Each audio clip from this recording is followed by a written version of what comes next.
Pagod na po ba kayo mga bossing ko sa mga kaganapan sa buhay ninyo na parang feeling po ninyo ay paborito kayo ng kamalasan? Asya mga bossing, subukan nyo po itong gawin dahil ito ay makakatulong upang sa ganon magtuloy-tuloy ang pasok ng swerte at hindi na kayo muli mamalasin pa. Gamitan po natin ito sa pamamagitan ng citrus. Ang citrus mga bossing ko ay ang kalamansi, dalanghita, ganon din po ang lemon, lalo-lalo na pantabay ng kamalasan. Ganon din po ang dayap, ganon din po ang suha. Ayan. Yan yung mga citrus na yung mga maaasim na nagtataboy ng malas. Ngayon, gamitin po natin mga bossing ko ang kalamansi. Ang kalamansi ay bilog na inihalin tulad sa barya para mabilis gumulong ang magandang kapalaran. Ang kalamansi ay kulay green na sumisimbolo ng pera ang kulay at ganoon din po tungkol sa usapin ng kalusugan. Pera at kalusugan. Ngayon po mga bossing, gamitan po natin ng citrus. Tapos gamitan din po natin ito ng bulak. Ang bulak para mas maging magaan ang daloy ng swerte.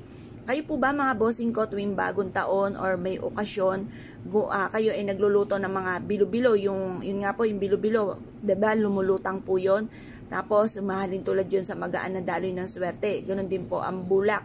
At ang bulak ay ganon din po pag bagong taon, nagsasabi tayo ng ganito para mas maging magaan ang daloy ng pera ng buong taon. Ginagawa nyo po ba yan mga bossing? Subukan nyo po yan mga bossing at yan po isa sa mga taon-taon ay ginagawa ko, lalo na nung nag-start ako ng 2019 ng pagsalubong. Lahat po ng mga pwedeng pampaswerte ay ginawa ko mga bossing at talaga namang tunay naman na napakadaming blessing na dumating na hindi ko inaasahan. Dati-dati tinatamad ako at dumating din sa punto mga bossing ko na parang inignore ko na malas mag-itim ng bagong taon. Ako po ay nag-itim na dress. Ang ending, nako mga bossing, ang dami mga pagsubok. Ito lang po dinagdag ko po sa aming pong buhay at nagtuloy-tuloy nga po ang swerte. Dati-dati mga bossing, ako'y nag-vlog na rin. Marami ako mga ginawang vlog na iba't ibang account na nakalimutan ko rin ng password, talagang hindi swerte.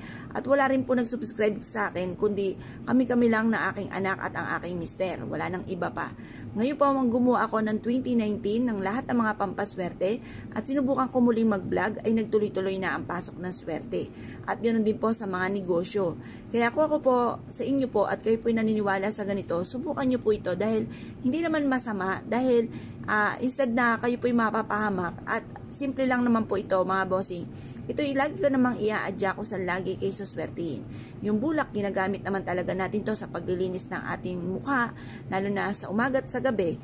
Ngayon po, ang kalamansi, kumuha lang kayo dyan kung may tanim po kayo or kaya po sa inyo pong rep, kumuha lang po kayo dyan. Makakatulong po ito upang sa ganon, higit ka na maka-attract ng swerte, lalo na sa pera.